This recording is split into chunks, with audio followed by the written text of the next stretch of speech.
자, 안녕하세요. 얼마 전에 국세청 보도자료를 보다 보니까 요런 게 있어가지고 한번 소개를 좀 시켜드리려고 갖고 와 봤어요. 그 뭐냐면 부동산 거래 관련해가지고 양도소득세 등의 세금을 요렇게 이제 탈세를 하는 거를 잡아냈다. 뭐 요런 내용이에요. 그래서 이제 요거를 말씀드리는 이유는 그 주위에 보니까 그 실제적으로도 요런 생각들을 많이 하시는 분들이 계셨거든요. 그래서 이제 여러분들도 이제 그런 생각을 하실까봐 그 요런 거는 피하시라. 뭐 그런 의도로 말씀을 드립니다. 여기 보시면 이제 얼죽신 똘똘한 한 채 이렇게 되어 있는데 얼죽신이 뭔지 아세요? 저도 요거를 보다가 얼죽신이 뭔지를 알았는데 얼어 죽어도 신축이래요.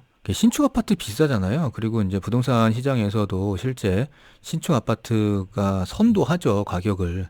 이제 그러다 보니까 이제 다들 신축을 찾는 거고, 그래서 이런 말도 나오는 것 같습니다. 얼죽신. 여튼 간에 어떤 식의 방법을 사용해 가지고 탈세를 했는지 그런 것들을 좀 살펴보도록 하죠. 그래서 총 156명을 선정해 가지고 세무조사를 벌였대요. 대충 보면은 뭐 이래요. 편법 증여는 뭐 매번 있어 왔었죠.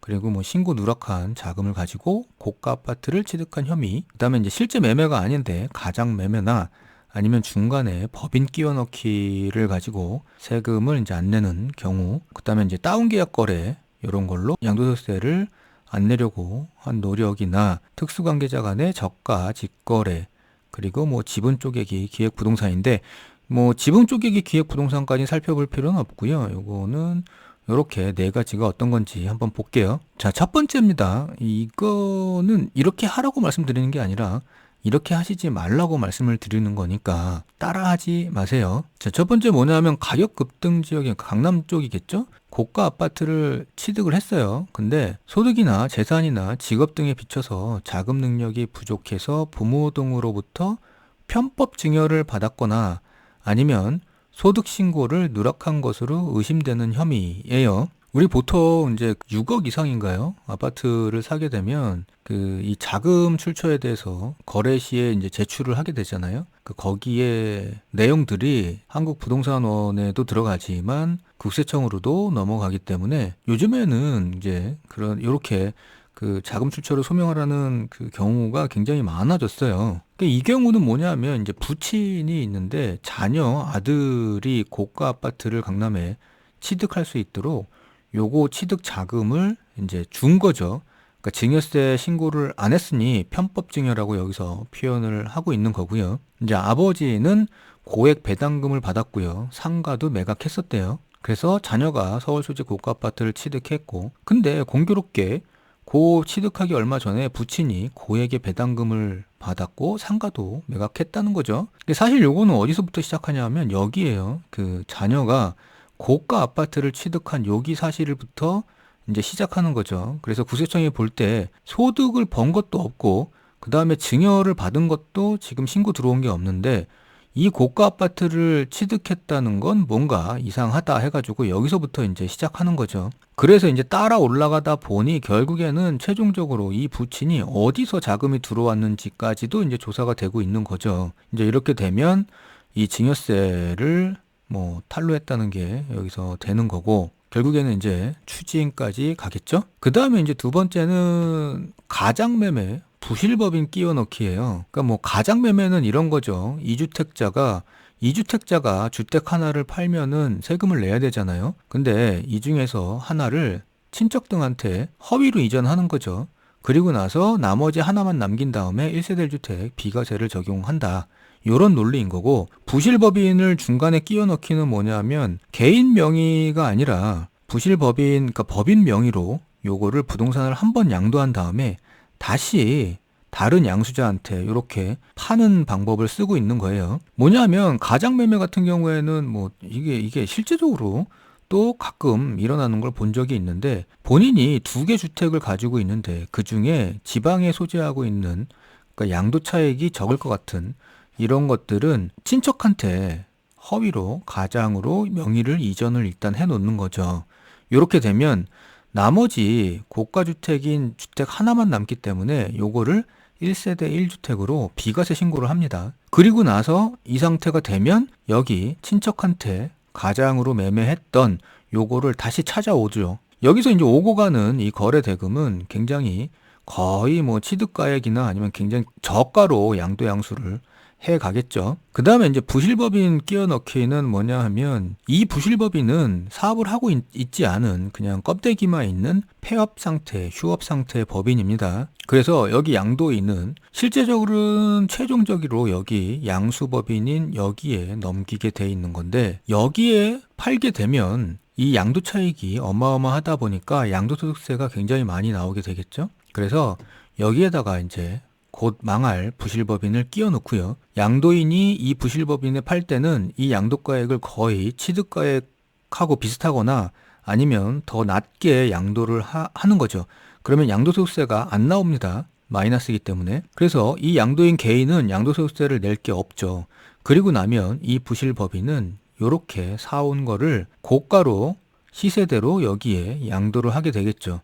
그러면 이제 이 부실법인의 양도 차익이 쌓이게 될 거고 이 부실법인은 양도 차익에 대해서 법인세를 내야 되는데 이 부실법인을 갖다가 놓고 요 법인 자체를 세금 내지 않고 날려버리겠다는 거죠. 그리고 돈은 편법으로 이렇게 가져갔을 겁니다. 이렇게 되면 사실 법인이기 때문에 어떤 누가 책임을 지지도 않을 거고요. 여기서 뭐 과점주주나 이런 거 없다 그러면 세금도 뭐 결국엔 날라가는 거겠죠. 이런 구조로 하게 되면 이 양도인 갑은 이렇게 거액의 부동산을 이쪽에 양도를 해놓고 세금을 한 푼도 안 냈다는 게 되는 거죠. 그 다음에 이제 세 번째 유형인데 다운계약서 작성이에요. 다운계약서 작성은 근데 뭐 예전부터 이 다운계약서는 굉장히 많이 일어나는 얘기죠. 근데 여기에 지금 나오는 건 분양권 전매 제한이 해제된 일부 선호단지에서 다운거래 정황이 있대요. 그러니까 손피매물 이런 거죠. 그러니까 마이너스 피를 얘기하는 거고 결국에는 거짓 신고한 거고요. 이게 저도 실제로 몇 번 봤는데 그 분양 단지 중에 굉장히 인기가 많은 분양 단지 같은 경우에는 일단 분양이 되고 나면 피가 많이 붙게 되거든요. 그리고 매도 물량이 적기 때문에 결국에는 이제 매도인 우세 시장이 돼버리죠. 그러다 보니 매도인이 이제 그런 요구를 합니다. 계약서를 다운 계약서로 써줘라. 그리고 예전 같은 경우에는 계약서만 다운 계약서를 쓰고요. 그러니까 돈은 실제 금액이 오고 가고 했거든요. 근데 이제는 요 다운 계약을 쓰게 되면 계약서에 이제 써져 있는 금액대로 돈이 오가가고 나머지 차액은 별도로 뭐 현금으로 한다거나 요렇게 하더라고요. 그래서 이제 요런 식으로 하게 되면 여기 양도인은 거의 뭐 세금을 낼 게 없죠. 근데 요런 경우가 이제 밝혀지는 거는 대부분 보면 요쪽 양수인 쪽에서 이실직고 해가지고 많이 밝혀지더라고요.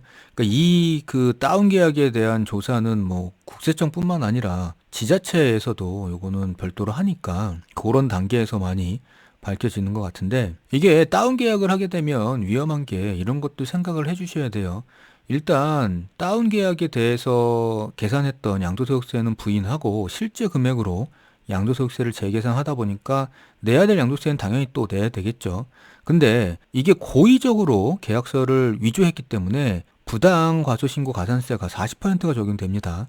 그리고 언제 밝혀져 가지고 낼지 모르겠지만 여하튼 그때까지 0.02%의 납부지연 가산세도 추가적으로 발생하게 되겠죠. 그리고 또 하나는 비과세 감면이 배제됩니다. 이 비과세 감면 배제는 양도인뿐만 아니라 이거를 산 양수인에게도 적용돼요. 그러다 보니 예를 들어서 이 주택이 됐던 분양권이 됐던 이걸 사가지고요. 양수인이 시간이 흘러가지고 이걸 1세대 1주택 비과세를 못 받는다는 거죠.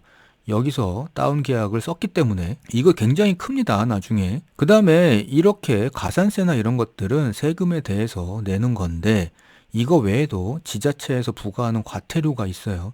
그리고 이 거래를 중개한 공인중개사는 최대 등록 취소까지 갈 수 있는 거죠. 그래서 다운계약은 되게 조심을 하셔야 된다는 거고요. 그 다음에 뭐 이것도 많이 하는데요. 특수관계자 간의 저가거래. 주로 일어나는 거는 이제 부모 자녀 간의 관계죠. 그러니까 부모가 갖고 있던 아파트를 자녀한테 저가에 거래하는 경우. 이게 증여를 하게 되면 증여세가 굉장히 많이 나온다고 생각을 하시니까 요거를 이제 파는 방식으로 자녀한테 넘기는 거죠. 그리고 시세대로 팔게 되면 양도소득세가 이 부모는 많이 나오니까 낮은 가격에 요것도 이렇게 파는 거예요. 근데 요거는 이제 다운 계약 거래는 아니죠. 다운 계약 거래는 실제 계약하는 금액이 정해져 있고 그거보다 허위로 기재를 하는 건데 요거는 뭐 실제로 금액이 그거대로 오고 가는 거니까요. 대신에 시세 대비 굉장히 저가라는 거죠. 그래서 보시면 이제 아파트를 하나 자녀한테 팔았다는 거예요. 시세 대비 70%도 아니고 60%의 가격으로 팔았어요. 그러니까 이렇게 팔게 되면 일단 부모와 자녀는 특수 관계인이기 때문에 이 거래를 인정하지 않는 거죠.